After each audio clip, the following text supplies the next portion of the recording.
Yvonne, comment tu vas? Ça va ma nièce, sois la bienvenue. On commence dans 2 minutes. Sois la bienvenue ma fille, comment tu vas? Et la famille tombe bien, j'espère.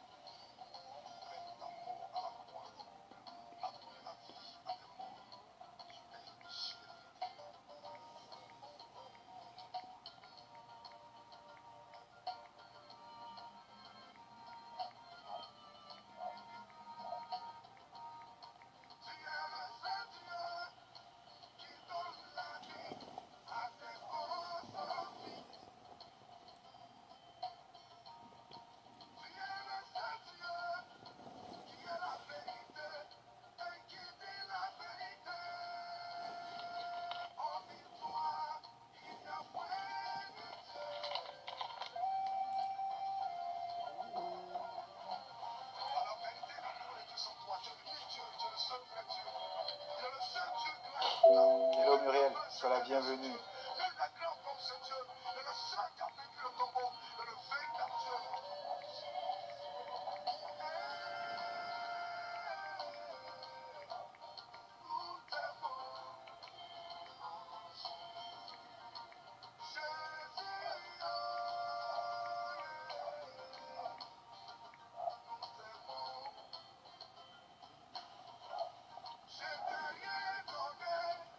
Ça va ma fille, merci beaucoup ma nièce. Sois la bienvenue.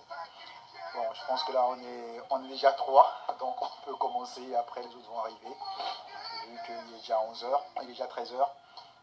Je vais demander à Muriel de nous écrire quelques 2-3 petites phrases de prière. Muriel, écris-nous deux, trois petites phrases de prière sur lesquelles on va se baser pour pouvoir commencer, s'il te plaît. Merci.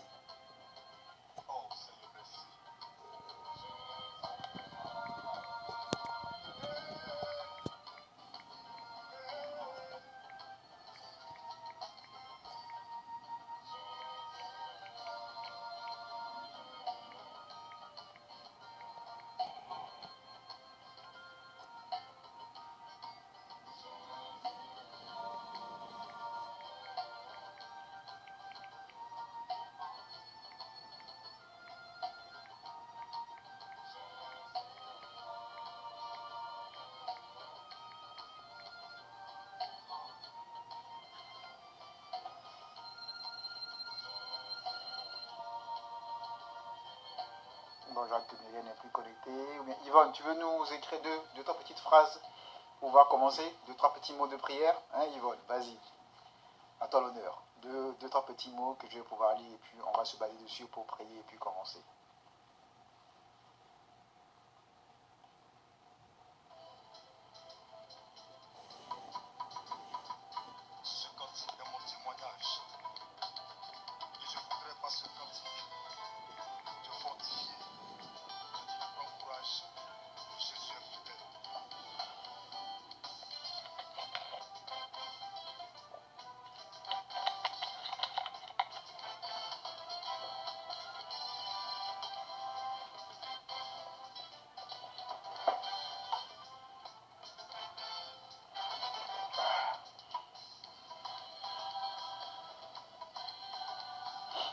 Bon, je pense qu'on va commencer. Il est 13h11. On va tout remettre dans les mains de l'Éternel. Je vais baisser un peu le volume. Seigneur mon Dieu, mon roi, merci encore pour cette chance que tu nous donnes encore aujourd'hui, pour cette grâce que tu nous fais d'être de nouveau réunis devant toi, pour pouvoir lire ta parole, recevoir et apprendre de toi, Seigneur. Ouvre nos cœurs, qu'on puisse, à travers ces 45 minutes, c'est 1 heure qu'on va passer ensemble, renforcer notre foi, de sortir de cette heure encore enrichie de grâce et de bénédiction, Seigneur. Et sur nous, protège nos familles, que ce week-end soit un week-end rempli de grâce, de bonté et d'amour, que pour ta gloire. Merci mon Dieu. Amen. Soyez tous les bienvenus, c'est de nouveau votre frère Eric, shalom à vous.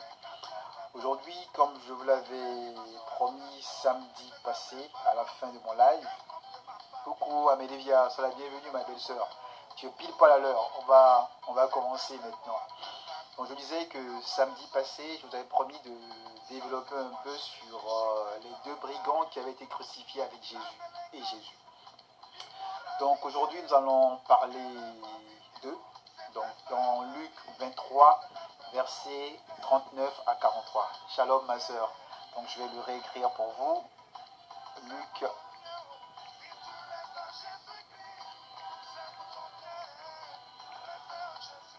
23, versets 39 à 43. Et le thème, c'est la vérité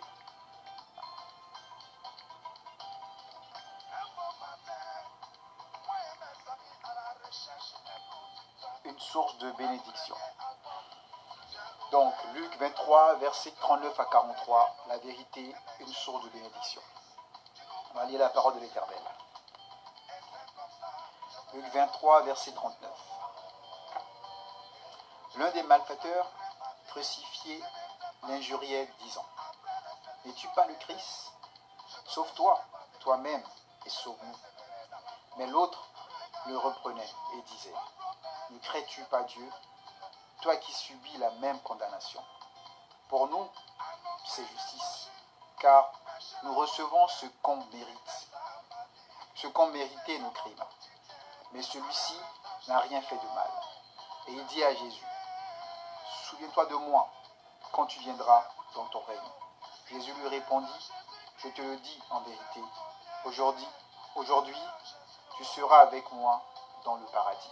Amen. Voilà un passage intéressant. Il y a une phrase qu'on aime souvent dire: tout est pas bon à dire. On dit souvent ça pour justifier le refus d'aller dans le sens de la vérité. Donc on aime se trouver comme excuse que toutes les vérités ne sont pas bonnes à dire. Prenons un peu le cas de ces deux brigands et de Jésus. Voilà deux personnes qui étaient clouées à la croix, avec Jésus au milieu d'eux. Les deux ont été condamnés pour des actes qu'ils ont posés. Donc ils ont été condamnés à raison. Ils méritaient leur châtiment.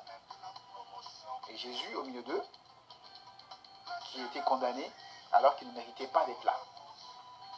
Donc il y a l'un d'eux qui dit à Jésus, sachant très bien que sa peine est méritée, il dit quand même à Jésus: mais si vraiment tu es le Fils de Dieu, comme tu l'as tellement dit, sauve-toi, toi qui n'as rien fait, et sauve-nous, nous qui avons fait du tort aux gens. Vous voyez un peu?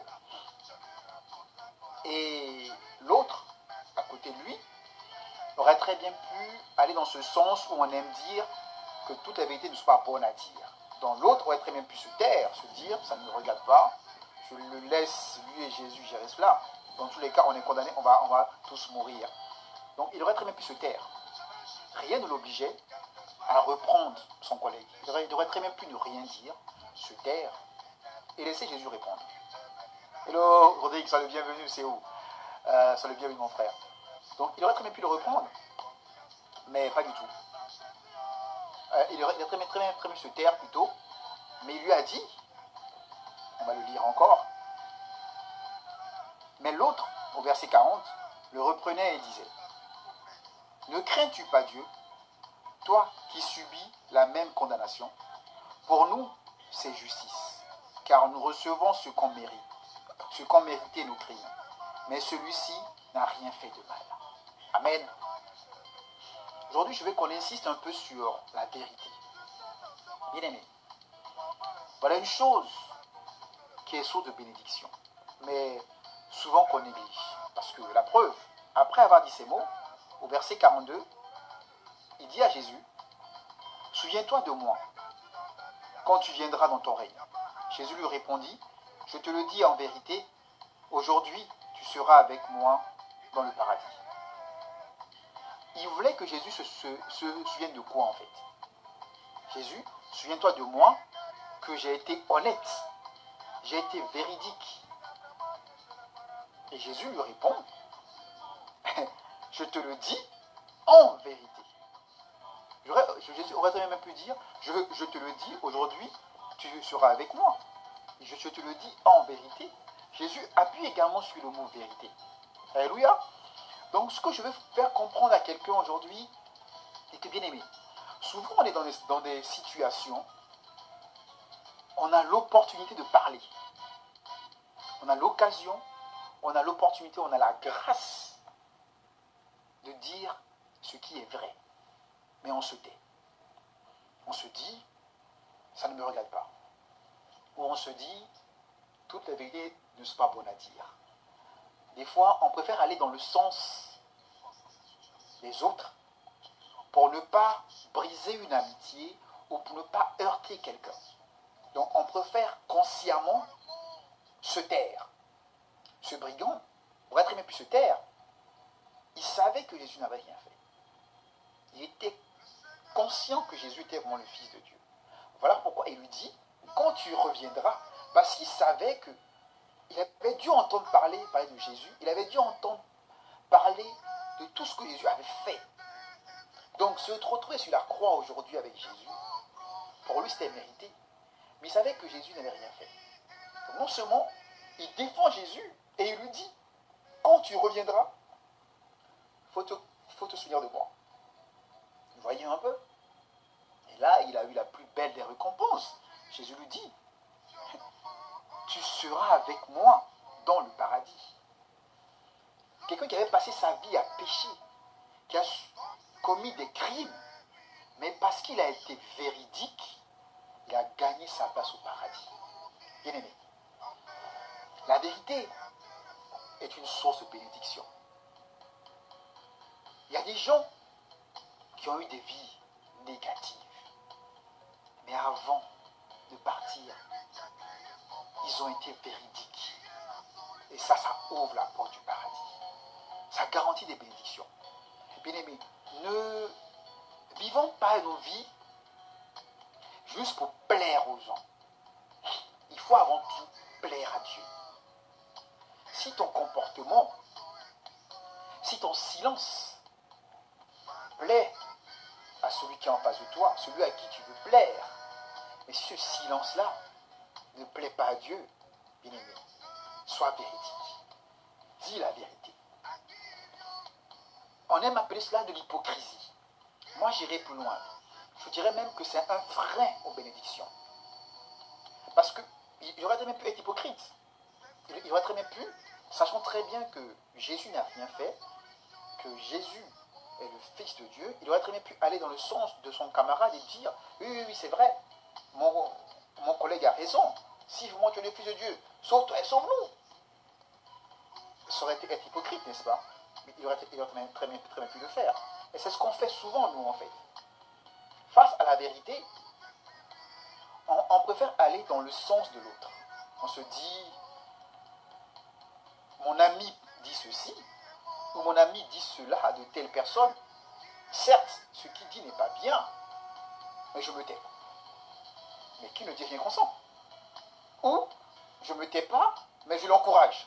Oui, tu as raison. Oui. Alors qu'il suffit juste de dire. Mais comment tu peux parler ainsi de ton frère? Comment tu peux parler ainsi de ton père? Comment tu peux parler ainsi de ta mère? Comment tu peux parler ainsi de ta femme? Comment tu peux parler ainsi de ton mari? Ce n'est pas normal. Il suffit juste de le reprendre, comme l'a fait le brigand.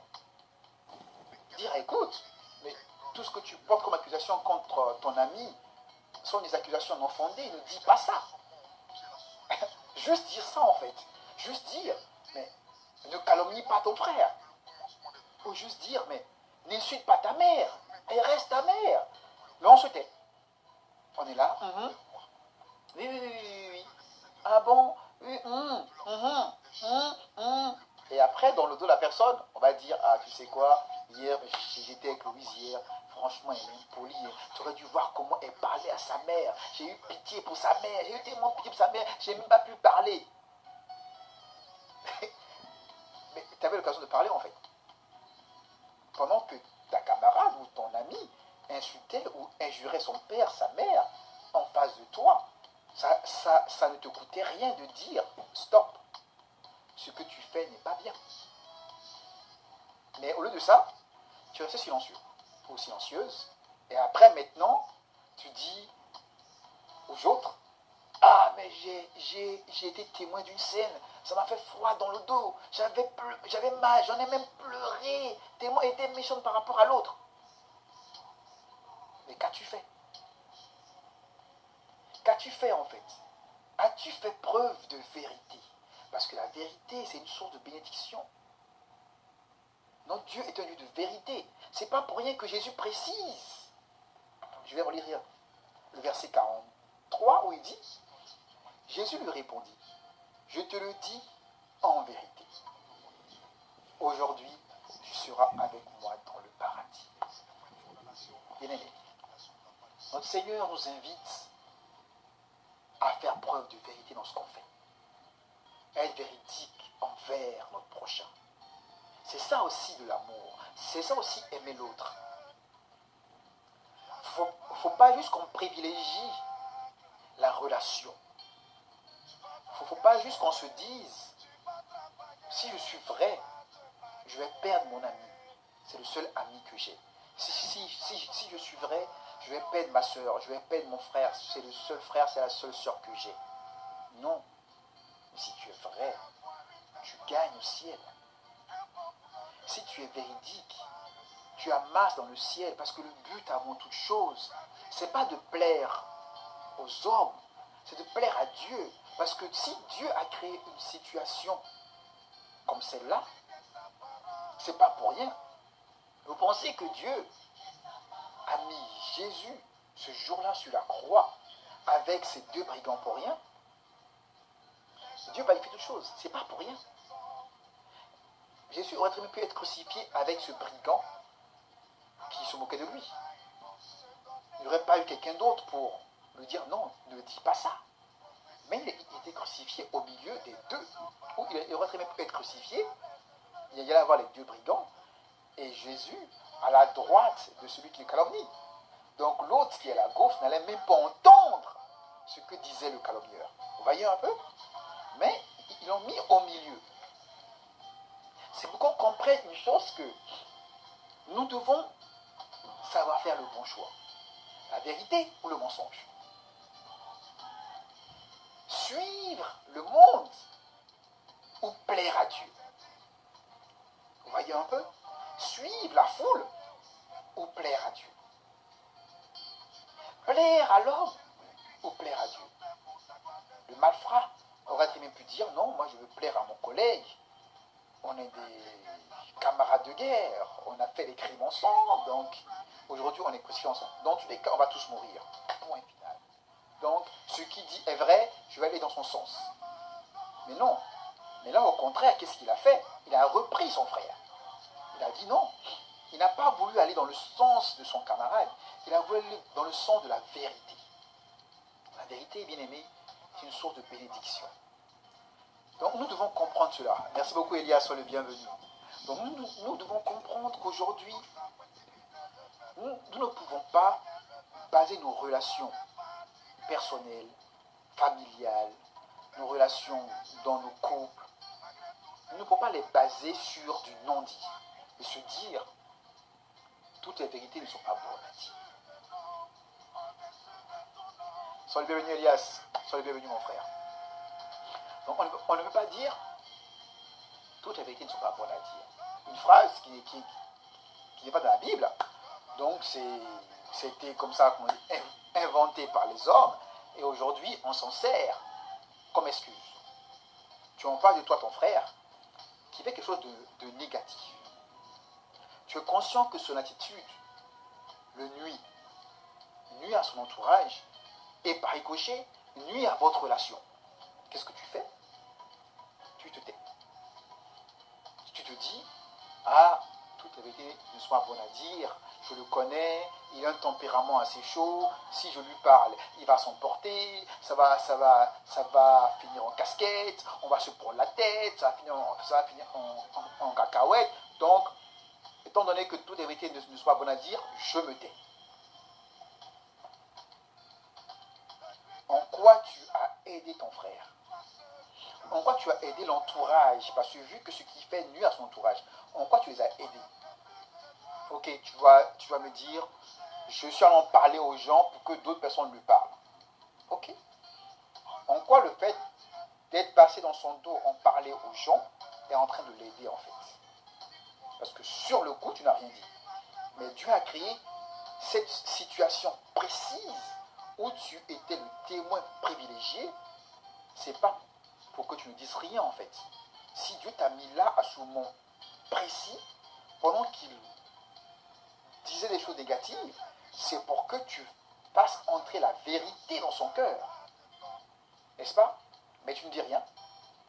Et là maintenant tu pars dans son dos, tu vas dire aux gens, voilà ce qu'il a dit, ce n'est pas bien, ceci, cela, comme vous le connaissez mieux que moi, reprenez-le. Ils n'ont pas été présents en fait. Toi, Dieu a fait de toi le témoin de la scène. Donc c'était à toi, à ce moment précis, de parler avec vérité. Tu dis aimer ton frère, tu dis aimer ta soeur, ton ami. Mais c'est à ce moment-là que tu dois lui dire, mon frère, ma soeur, mon ami, très cher, ce que tu fais n'est pas bien. Ce que tu dis n'est pas bien. Ça ne se dit pas, ça ne se fait pas. Comme ça, automatiquement, tu le corriges. Mais si se taire, tu dis, c'est faire preuve de sagesse. Ok. Mais en quoi c'est faire preuve de sagesse? En quoi accepter que l'autre, par sa langue, blesse les gens qui sont en face de toi, c'est agir avec sagesse. Tu le laisses consciemment blesser par ses paroles l'autre. Et tu en es témoin, tu te tais, tu dis non, non, moi je suis sage, je n'interviens pas dans les problèmes de famille. Ah non, non, non, moi les choses comme ça ne me concerne pas. Donc non, non, non, non, non, non, je ne veux pas heurter la sensibilité des gens. Non, non, je ne veux pas être une source de problème dans la famille. Donc je me tais.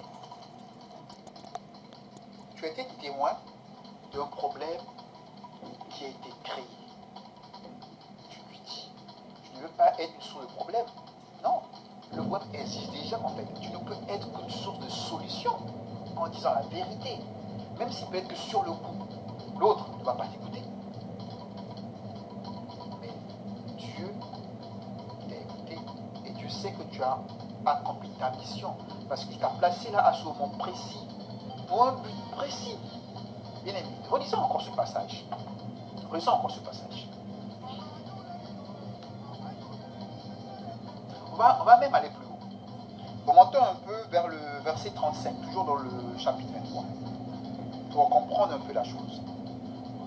Le peuple se tenait là et regardait les magistrats se moquer de Jésus, disant, il a sauvé les autres, qu'il se sauve lui-même s'il est Christ, l'élu de Dieu. Les soldats aussi se moquaient de lui, s'approchant et lui présentant du vinaigre. Ils disaient, si tu es le roi des Juifs, sauve-toi toi-même. Il y avait au-dessus de lui cette inscription, celui-ci est le roi des Juifs. Arrêtons-nous un peu là d'abord. Du verset 35 au verset 37, les magistrats se moquaient de Jésus. Les soldats se moquaient de Jésus. Sois le bienvenu mon frère. Donc les magistrats se moquaient de Jésus. Les soldats se moquaient de Jésus. Donc il y avait là, personne dans ce lot n'avait la volonté d'agir avec vérité. Mais c'est nécessaire d'arrêter là. Dieu savait ce qu'il fait. Il a créé une situation après.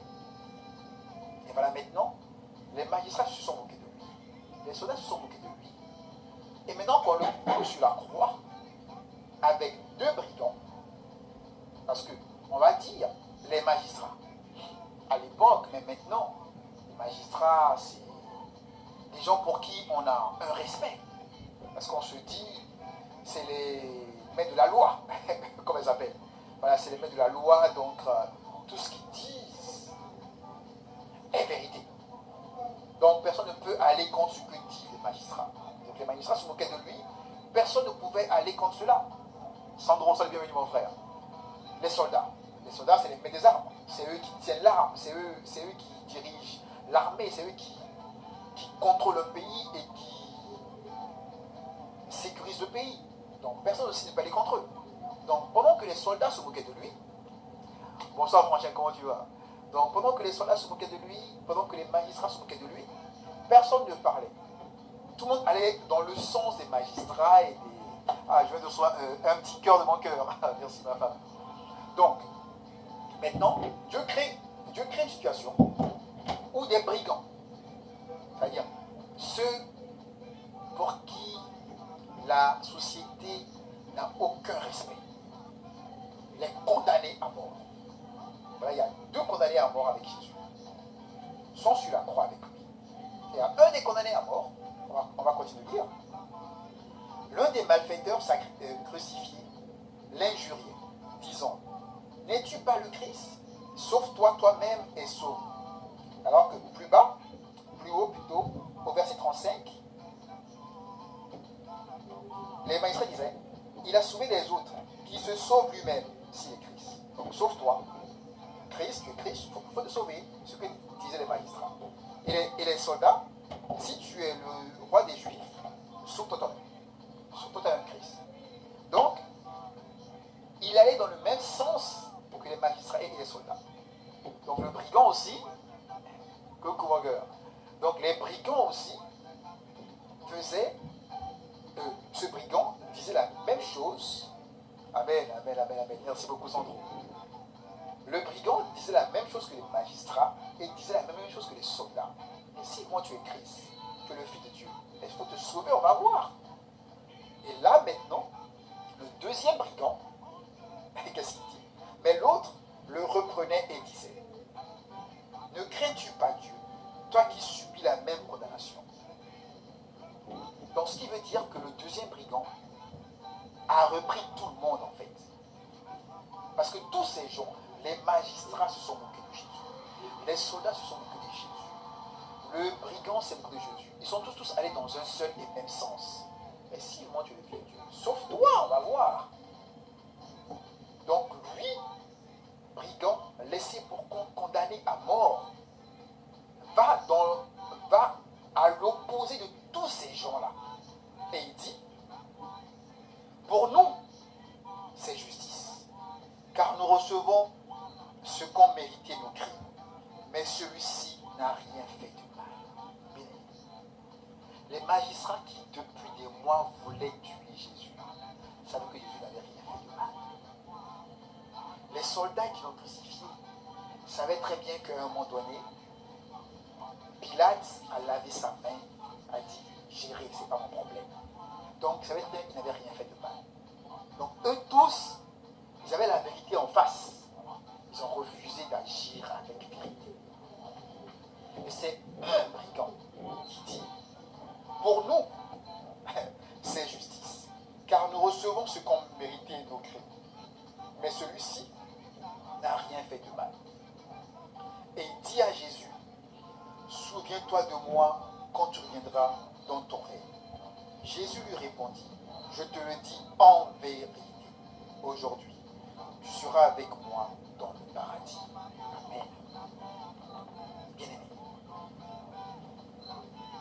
il est temps que dans nos relations, on fasse preuve de vérité.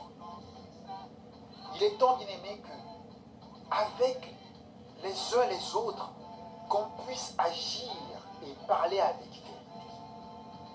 Ne soyons pas comme ces magistrats-là. Peut-être que dans le lot, il y avait 1 ou 2 magistrats. Sois le bienvenu, Frangin Christian, comment tu vas? Peut-être que dans ce lot, il y avait 1 ou 2 magistrats qui, au fond d'eux, se sentaient coupables d'avoir injustement accusé à tort Jésus. Mais ils n'ont rien dit. Peut-être que parmi ces soldats, il y avait un qui se disait, il n'a rien fait. Mais ils sont allés dans le sens des autres, en se moquant de lui, en le piquant sur le côté. Personne n'a agi. Mais le brigand, un des brigands, a dit, nous méritons d'être crucifiés. Nous méritons d'être là parce que ce que nous avons fait mérite la mort. Mais lui, il n'a rien fait. Sa place n'est pas ici. La place de Jésus n'est pas parmi nous. Il n'est pas ici. Donc, ne te moque pas de quelqu'un qui n'a rien fait. Bien-aimé, je vais te dire aujourd'hui, ne va pas dans le sens de quelqu'un qui calomnie, ne va pas dans le sens de quelqu'un qui blesse l'autre. Parce que ne rien dire, indirectement, c'est aller dans ce sens-là. Tu es conscient que ton frère, que ta soeur, que ton ami, par ses propos, est en train de blesser quelqu'un. Bien par ses actes, est en train de blesser quelqu'un. Mais comment tu peux ne rien dire? C'est agir comme ces magistrats. C'est agir comme ces soldats qui ont vu Jésus injustement condamné, tapé, humilié et crucifié. Comment tu peux agir de la sorte également et te dire, fils de Dieu, te dire chrétien? Comment? La vérité, bien-aimé, la réponse qu'il a eue, parce qu'elle était véridique, elle est très simple. Hein. Jésus lui répondit, je te le dis en vérité, aujourd'hui tu seras avec moi dans le paradis. Bénédiction. Parce qu'il était véridique, automatiquement, il a hérité le royaume des dieux, le royaume des cieux. Sois la bienvenue, ma soeur Muriel. Parce qu'il a fait preuve de vérité, il a hérité le paradis. Bien-aimé. Nous devons agir pareil. Il est temps que maintenant, dans nos relations, on mette en premier la vérité. En toute chose.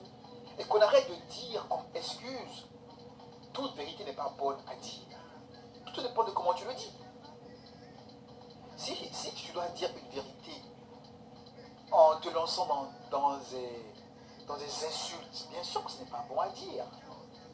Mais si tu fais comprendre à l'autre avec sagesse et surtout avec crainte de Dieu, tu fais comprendre à l'autre avec la crainte de Dieu que ce qu'il fait n'est pas bien, mais pourquoi il ne va pas t'écouter?